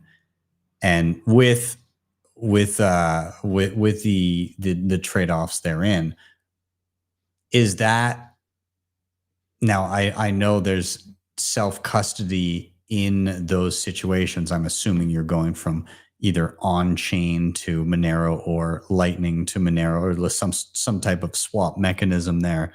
But is,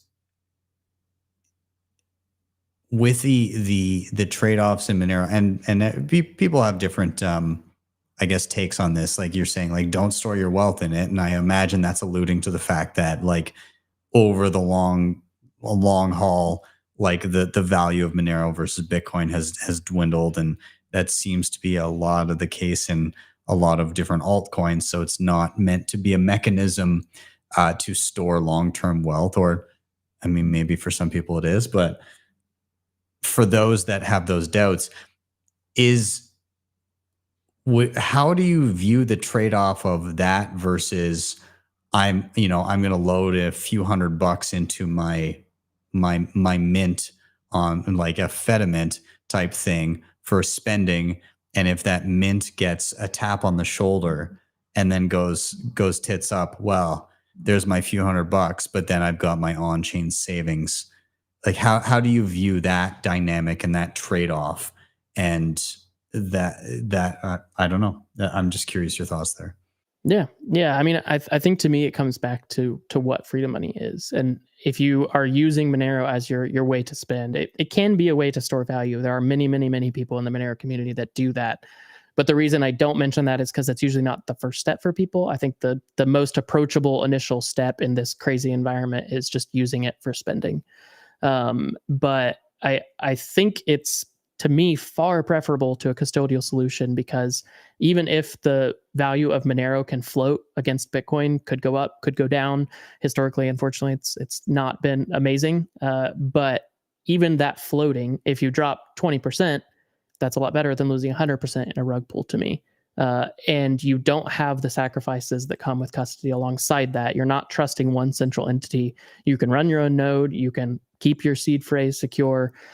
You can do all of the things that you love about Bitcoin, but with strong privacy assurances. So to me, that's far preferable to something like Fedimints, to something like eCash, because I view self-custody as the hard line. I don't think that any solution I can recommend can be custodial, even if eCash is like the best case custodial, which essentially it is. And so I still think that Monero is well worth the trade-offs there. And there's been a lot of engineering that's gone into Monero that is planned for these adversarial environments, which helps to protect it against the government trying to do similar things in Monero that they've been doing on Bitcoin right now. I think that's why we've seen in Bitcoin, they've attacked the privacy tools. Also in Ethereum, they've attacked the privacy tools. But so far, they've left generally the rest of the ecosystem intact. But in Monero, there is no privacy tool to attack. They'd have to shut down the actual node network, which is almost as impossible as the Bitcoin network. So instead, they just try to make it harder to go from fiat to Monero. But the beautiful thing is Bitcoin is unstoppable, Monero is unstoppable, swaps between the two are unstoppable. And so you can always go back and forth between the two in a trustless fashion, which is also a vital part of that recommendation. I wouldn't do it if there was no way to go back and forth while trusting a central entity. But atomic swaps are a really powerful, cool thing that's possible between the two. How do you, again, some of the criticisms I've heard are, what about the privacy of, it's not like it, you have Bitcoin, it's tracked on chain, a swap takes place. Well, it's not like, well, the person magically doesn't have the Bitcoin anymore.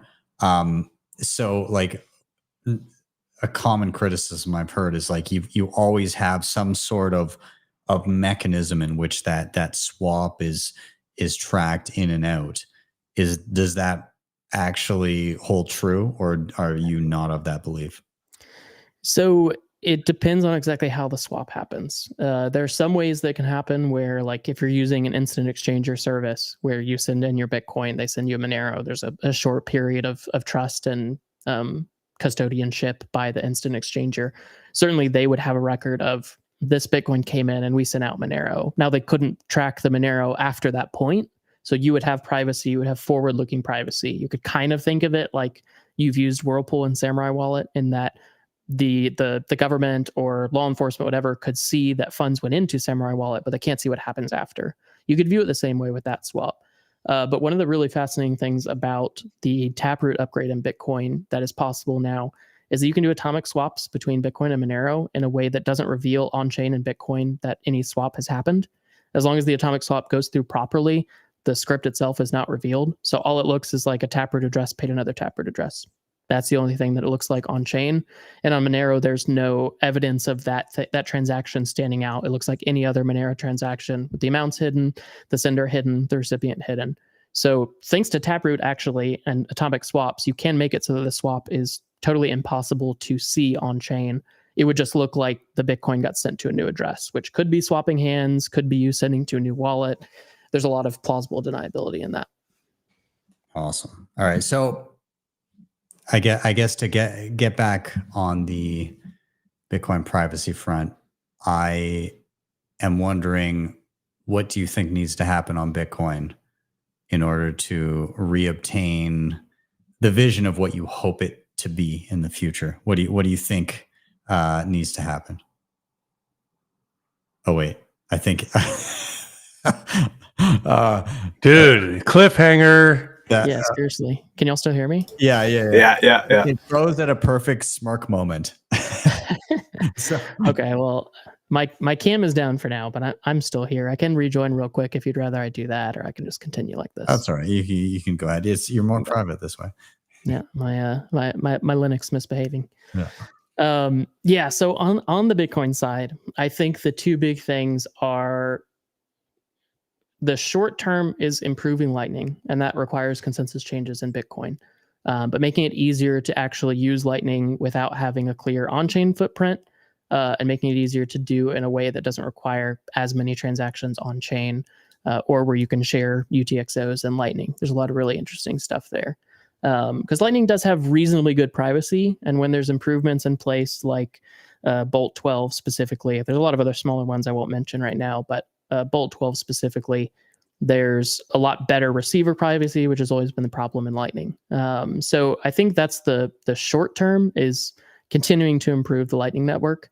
But I think long term, there's some really interesting ideas on how we can do things like coin pools using covenants, where you can have a shared pool of coins where each person has complete custody of their own funds, but it just looks like a single UTXO, and outputs can get peeled off as much as they need to, without revealing what incoming transaction is tied to the outgoing one. So that's an interesting one with covenants.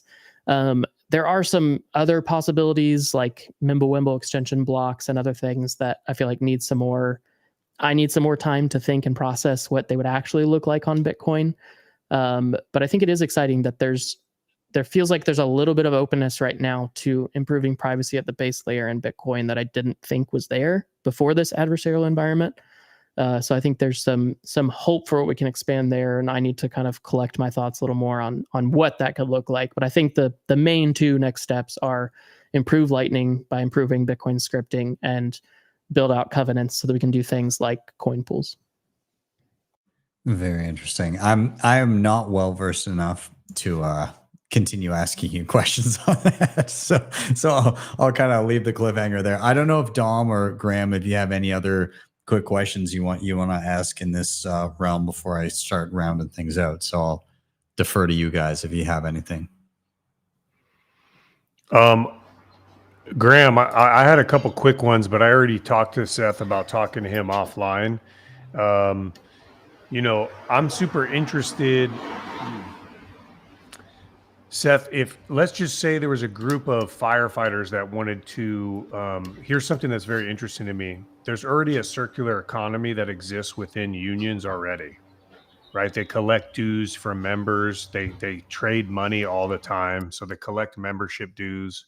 Then maybe they buy certain things or have events. There's always this money like kind of swirling around that stays within each other. If they were interested in doing Lightning transactions, Fedimint, something that's been discussed, other configurations, what do you see as being, the privacy side is interesting because a lot of people always they think privacy with trying to hide activity, but we know one of the biggest threats to transactions is being hunted down by large conglomerates that use your data to then basically drive you to buy certain things, right? That's another side of the privacy that people don't necessarily jump to. So long-winded question of what are some configurations for pre-existing circular economies just out of the gate that you see that can still maintain privacy and also maintain low transaction fees for doing that kind of constant like transactional exchange? Yeah, I mean, I think for that, Lightning is still going to be a good fit. Would this be a scenario where you like have I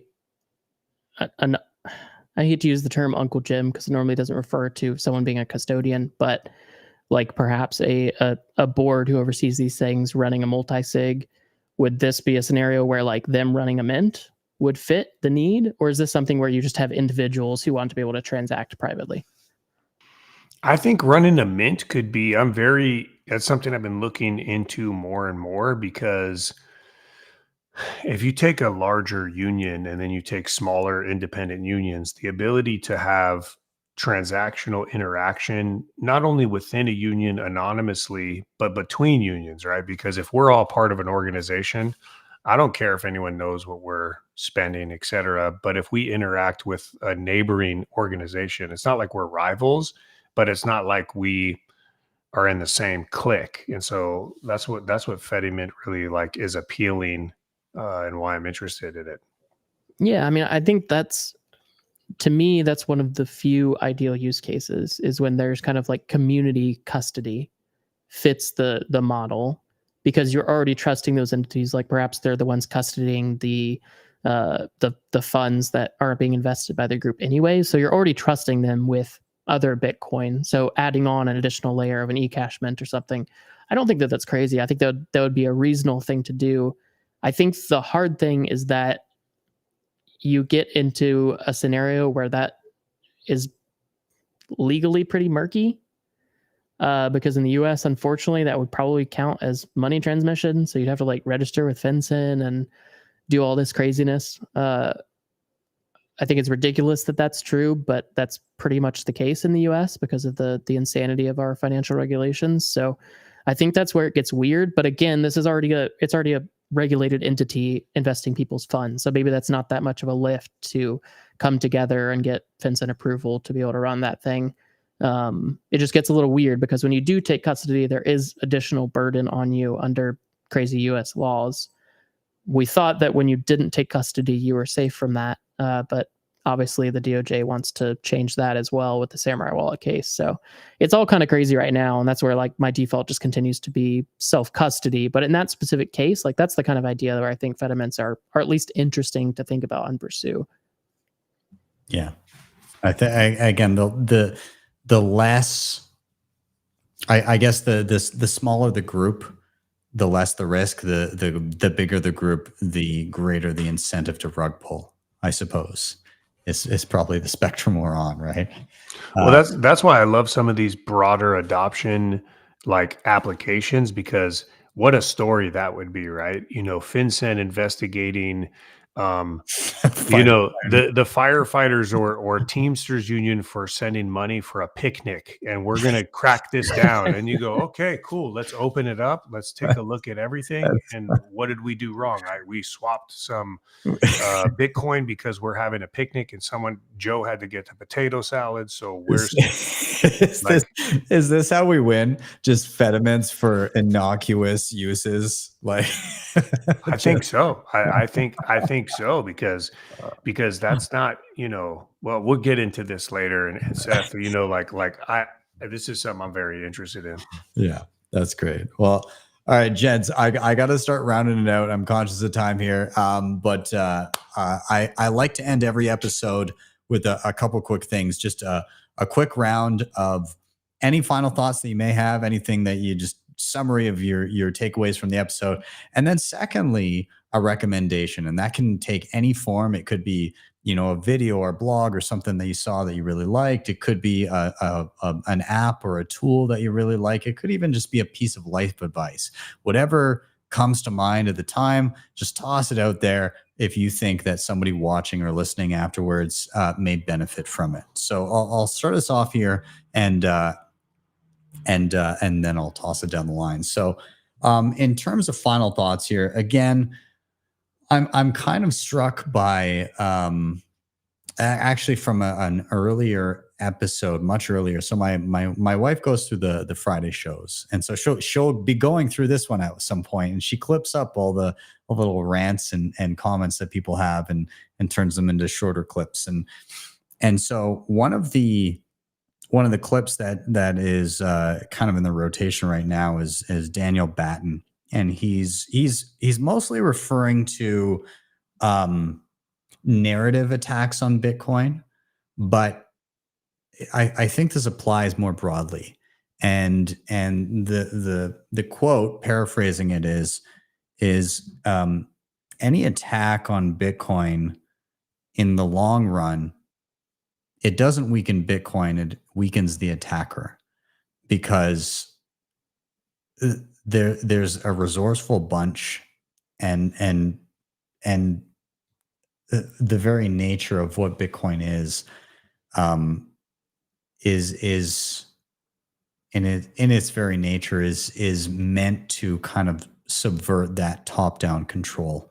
And I'm not saying that we should be complacent in that of, oh, everything is good for Bitcoin, but sometimes challenges like this that come up are good, because it holds people's feet to the fire and makes them think, like, number one, why am I really here? But number two, how do we deal with this?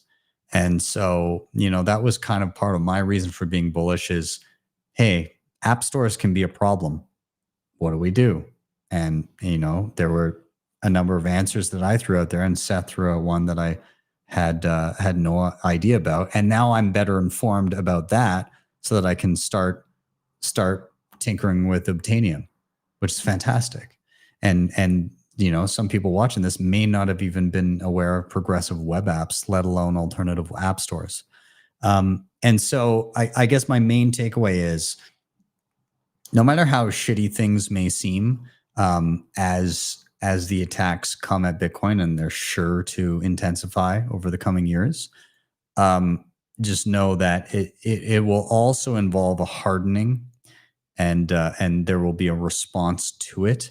And some of those responses, I'm hopeful, and will continue to investigate and learn about tools that help when it comes to those types of, in my opinion, infringements on people's freedom and privacy. So that's kind of where I'm at with this episode. And then in terms of recommendations, I'll just, in general, I guess, to throw back to my own topic, if you've never installed something that is not from your own app store, try just for the first time. If you're on an iPhone, just, learn how to use a progressive web app. Try Mutiny Wallet. There you go. You can try something out for the first time. Add Mutiny, not from the app store, but again, from your browser, and just tap those few little dots and add to home screen, and there you go. And just see how that works, and how you might deal with something being inaccessible where you are. And then if you're on Android, then investigate just downloading and installing APK files, or using alternatives like Aurora, F-Droid, and Obtainium as options. So yeah, with that, I'll toss it over to Dom. Any final thoughts, recommendations? Yeah, final thoughts. As always, really great to connect with Seth and Graham, and I'm always amazed by the quality of folks in Bitcoin. It's a relevant aspect of today's episode. Bitcoin no longer is just this isolated thing. There's so many different, not that it ever was, but there's so many different facets that are being worked on simultaneously, not just by individuals, but entities. And so it's great to hear the things that Seth are working on, and Graham and Seth. I'll connect with you anyways to learn more about how to support that stuff. I believe that it is super important. And even if I'm working in a different aspect, it all is interrelated. So I'm very eager to support those working on privacy, as with all technical aspects of the things we love most about Bitcoin. So yeah, super bullish to hear about all the work, as always. As far as recommendation, I'm really loving the Genesis book right now by Aaron Van Werdum. So if you have not read that, it is an awesome book that dips into very brief, like history of money overview, but more into cryptography and efforts that led to Bitcoin. Unbelievable read. Loving it. So check it out. Awesome. Love it. I'll toss it down to Graham next. Final thoughts, recommendations. Go ahead, man. Well, thanks, Ben, for having me, man. Thanks, Dom and Seth as well. Love chatting with you guys and learning from you both. I'm constantly inspired by the community of people in Bitcoin and the reasons that they're a part of it, that the passion. And I think that is a big part of why I have been attracted to Bitcoin in general, is the community. And I think shows like this and conferences and such, it's the people that are behind this movement that is inspiring to me. And there's challenges along the way, there's upsets, but that's what makes an adventure. That's what makes life worth living. And I'm excited to be on this journey of learning and, self-sovereignty and financial independence, and finding ways to have, like Seth said, freedom money.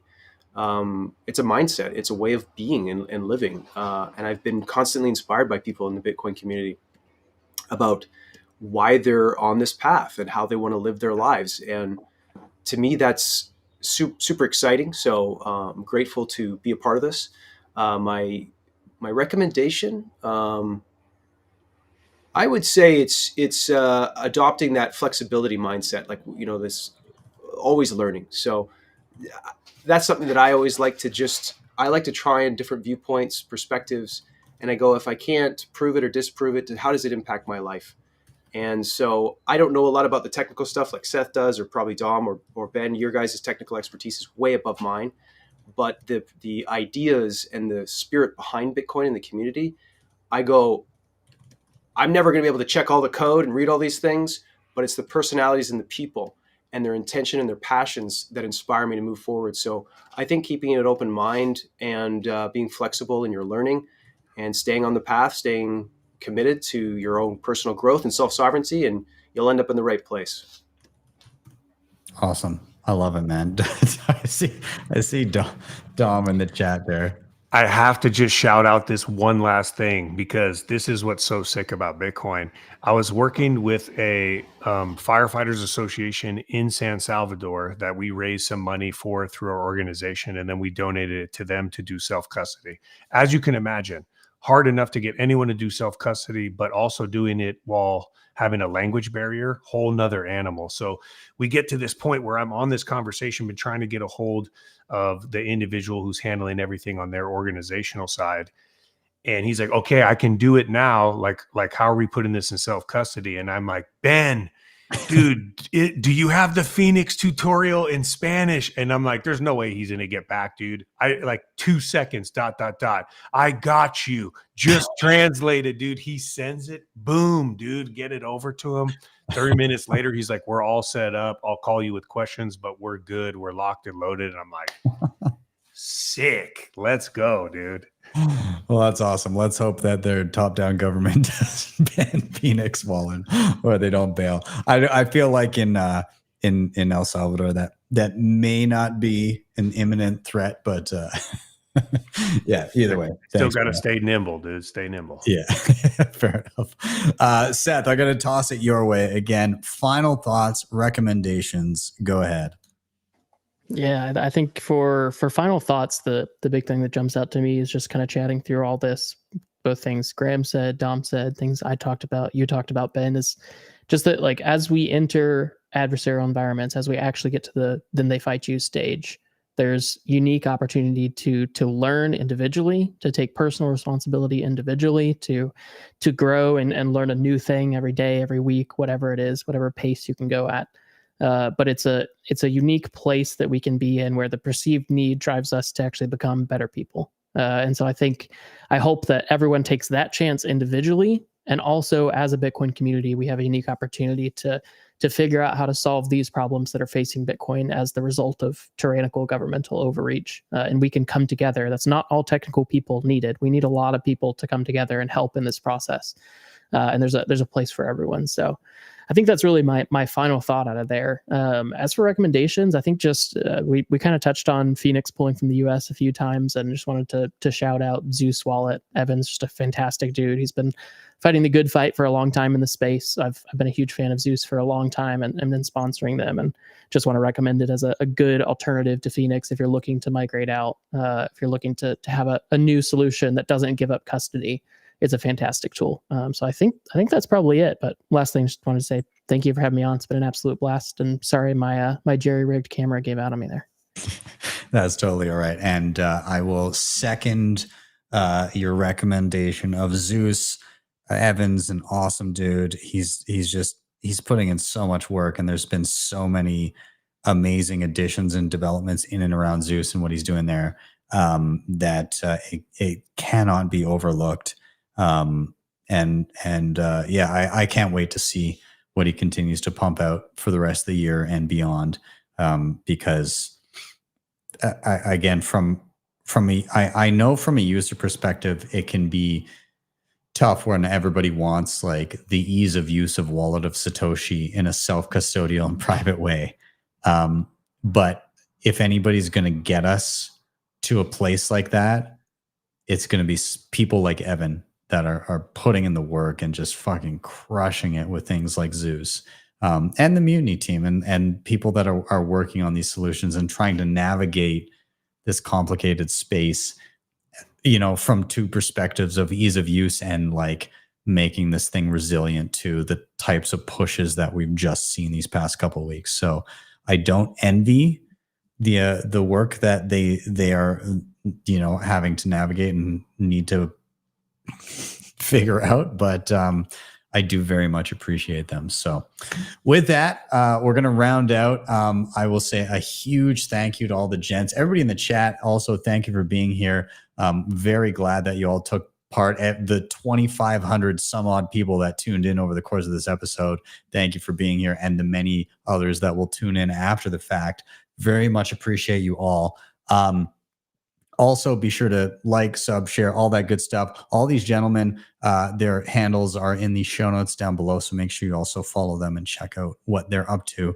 Wealths of knowledge in various respects. And gentlemen, I'll say to you, Thank you so much for being here, contributing, having a fantastic conversation. This was a hell of a rip. I really do appreciate it. And of course, as always, you guys are all welcome back anytime. So have a great weekend, gents. Thanks, Ben. Cheers, guys. Thanks, Ben. All right. All right, everybody, thank you for sticking around and being part of the show. Again, please do follow these gentlemen. Again, their handles are down in the show notes below, and check out what they're up to, because all great contributors to the space in very different respects, and they've all got something that I think will speak to you. Everybody, of course, again, like, sub, share, all those things help a ton. Thank you for being here and being part of the show and commenting and just everything. This is always the best part of my week, getting to hang out, chill with Bitcoiners, and just talk about what we're passionate about. So I really do appreciate it. If you want to help the show in another way, hit up the sponsors. All the aforementioned sponsors are in the show notes down below as well. And then finally, I'll give one last shout out. If you're relatively new to Bitcoin, or if you've been in the Bitcoin space for a while, but you're looking to learn, and maybe all the free tutorials on the channel aren't quite cutting it, you need a little bit more one-on-one and hand-holding. We just launched a company just a few weeks back. This is my company. I've got a plethora of awesome people. We put out the word that we're looking for Bitcoin educators. We had 350 plus people apply, and we whittled it down to 16. So there's a tight-knit group of people that we put together that are ready and waiting in the wings to educate you on anything Bitcoin, whether it be one-on-ones for self-custody in general, just how do I use a Bitcoin wallet, whether it be hardware, multisig, running a node, maybe home mining for heat. I know it's summertime, but winters get cold in Canada. You name it, we got it. We can help you out. So please do reach out. You can check us out at bitcoinmentor.io, or if you're perusing my own website, btcsessions.ca, then if you go to the booking page, it'll take you right there. But again, the team, I'm very excited about them. They're awesome, and they can help you through anything. So with that, I'm going to round out. Thank you guys again so much for being here. I really appreciate you. What an awesome rip. And with that, I will sign off. Have yourselves a wonderful day or evening, wherever you may be. I'll see you guys next time for your daily session.